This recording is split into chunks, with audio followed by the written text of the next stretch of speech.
सम्मान के योग बेटी वंदना गुप्ता जी आई हो मेरी बच्चियों, भाइयों और प्यारे बच्चों।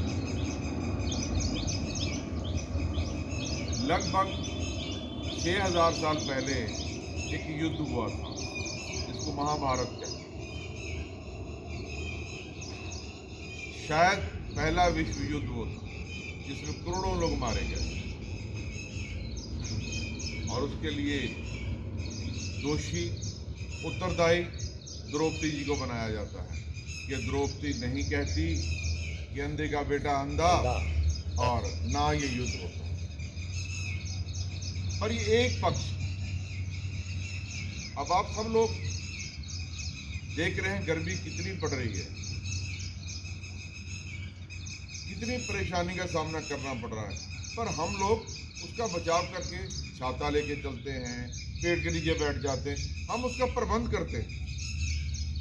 यदि द्रौपदी ने ये बात कही थी तो दुर्योधन को ये बात समझनी चाहिए कि क्या उसने गलत कह दिया।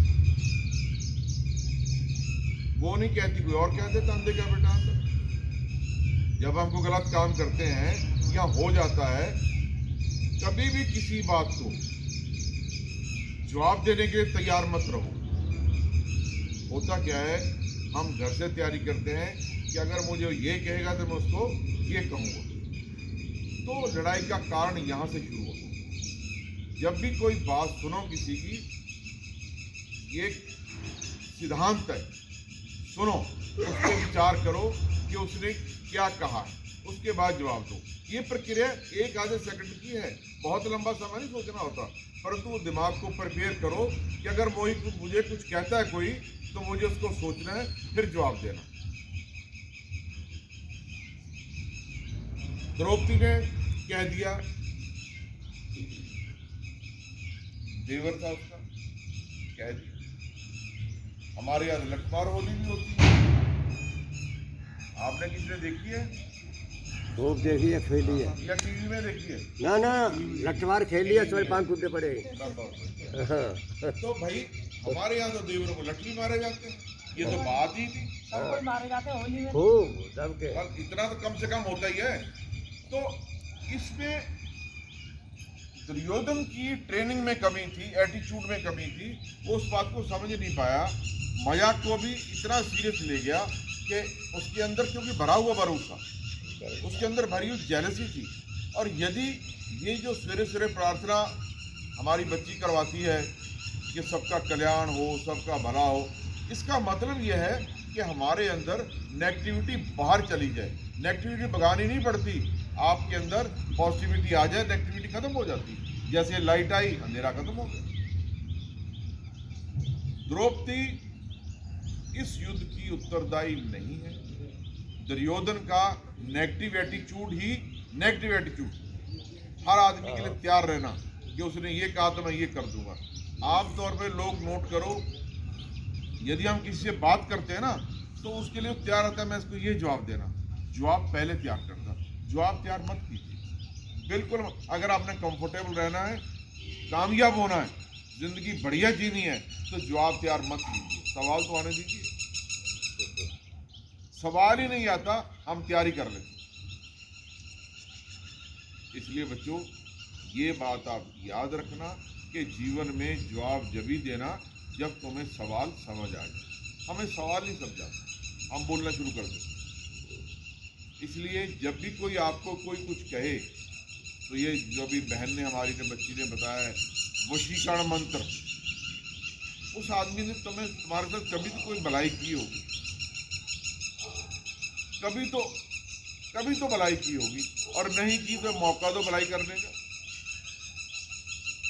मत सोचो कि तुम्हारे साथ ही। अब क्या है, मेरे पास बहनें या भाई आते हैं जिनके डिस्प्यूट रहते हैं,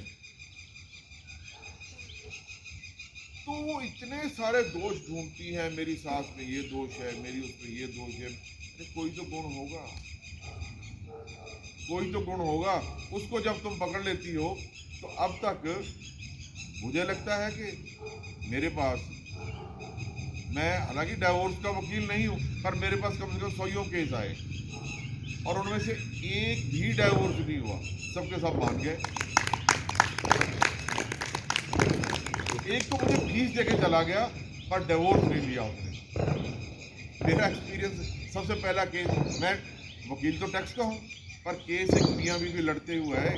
पहले मियाँ आया, वो कही मैं अपनी पत्नी से डिवोर्स लेना चाहता हूँ। मैंने कहा अच्छा दिलवा देंगे, हालांकि मुझे दिलवाना नहीं आता था, मैं दिलवा देंगे, बताओ जी। मैंने कहा भाई इतनी फीस लगेगी, बोला जी फीस दी, पर चिंता मत कर तलाक दिलवा देंगे।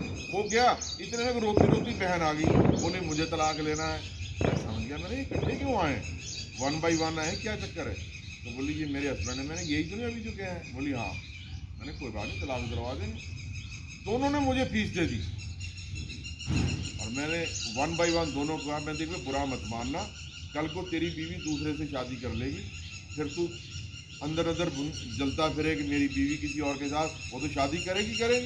बोला किससे कर रही? मैं तुझे क्या लेना देना तुझे क्या लेना देना। हालांकि वो बेचारी नहीं शादी कर रही थी, उसकी बीवी को मैंने, भाई तेरा जो है ना हस्बैंड शादी करने वाला है, किससे? मैंने ये बताऊंगा नहीं कि उसकी शादी टूट गई, किससे करने वाला है? मैंने तेरी कज़न है कोई। अब उसने दिमाग दौड़ाया, कोई होगी कज़न भी उसके दिमाग में। फिर बोली, मैंने कहा फिर तुम्हें माइंड मत करना, जब रीसेटल हो जाएगा तो वो पति पत्नी रहेंगे, तू भी पति पत्नी रहना। बोली ऐसा कोई रास्ता ढूंढो कि हमारा डाइवोर्स ना हो। अब तूने अब तो पैसे ले लिए, अब तो डाइवोर्स करवा के ही मानूंगा मैं।